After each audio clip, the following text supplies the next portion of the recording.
नमस्कार मित्रांनो.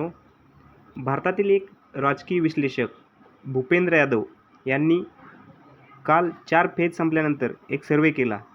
त्यात ते सांगत आहेत की यावेळेस एन-डी-एचं सरकार बनत नाही. ते एन-डी-एचे सरकार का बनत नाही याचं विश्लेषण तुम्ही त्यांच्या तोंडून ऐका. पहा ते काय म्हणत आहेत.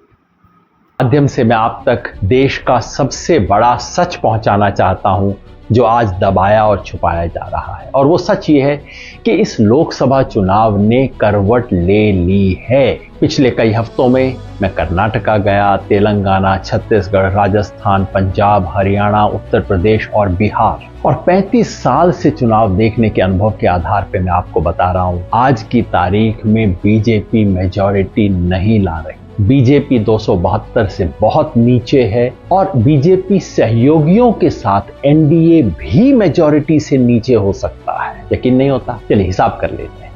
2019 में बीजेपी को आई थी 303 सीट और अपने सहयोगियों के साथ एनडीए को मिला के आई थी 353। अब एक एक स्टेट में देखिए क्या नुकसान और फायदा होता है। कर्नाटका 28 में से 26 एनडीए के पास हैं और उन्हें कम से कम 10 सीट का नुकसान है। महाराष्ट्र में 48 पे 42 में बैठा एनडीए कम से कम 20 सीट हार रहा है। राजस्थान में और गुजरात में 51 में से 51 सीट इनके पास है। दोनों में मिला के कम से कम 10 सीट का नुकसान और हो रहा है। हरियाणा, पंजाब, चंडीगढ़, हिमाचल प्रदेश और साथ में जोड़ लीजिए दिल्ली, इनमें मिला के कम से कम 10 सीट का नुकसान हो रहा है। अब आइए मध्य प्रदेश, छत्तीसगढ़ और झारखंड को मिला लीजिए। यहां ज्यादा नहीं, लेकिन इन तीनों में मिला के 10 सीट का और नुकसान हो रहा है। बच गया उत्तर प्रदेश, साथ में जोड़ लीजिए उत्तराखंड, मिला के पिछली बार 69 सीटें इनके पास थीं। यहां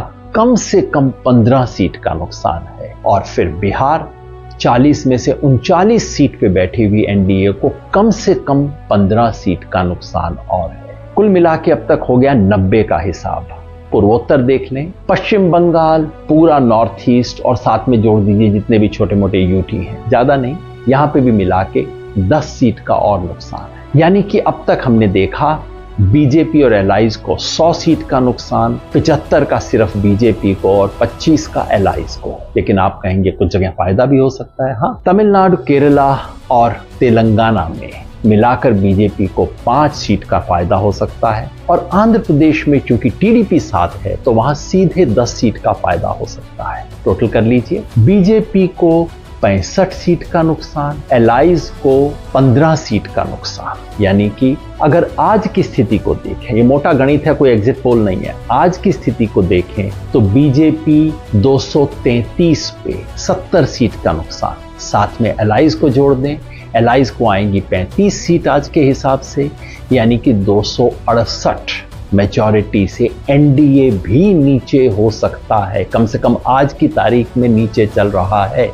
मैंने कहा था मैं एक जमाने में भविष्य बताने का काम करता था, अब भविष्य बनाने का काम करता हूं। तो फिर आपको क्यों बता रहा हूं सेफोलॉजी? वो इसलिए कि इस देश का पूरा तंत्र, पूरा मीडिया, पूरा टेलीविजन चैनल्स और ये इलेक्शन एक्सपर्ट सब मिलके ये प्रोपेगेंडा कर रहे हैं कि भाई बीजेपी जीत गई। और इसका असर क्या पड़ता है? आम व्यक्ति कहता है साहब मैं तो शायद नहीं दूंगा लेकिन आएगा तो मोदी। ये जो भावना बना दी गई है भाई आएगा तो मोदी ही ले देंगे, ये झूठ टूटना चाहिए, लोगों तक सच पहुंचना चाहिए। ये सच बताना मेरा काम है और आपका भी।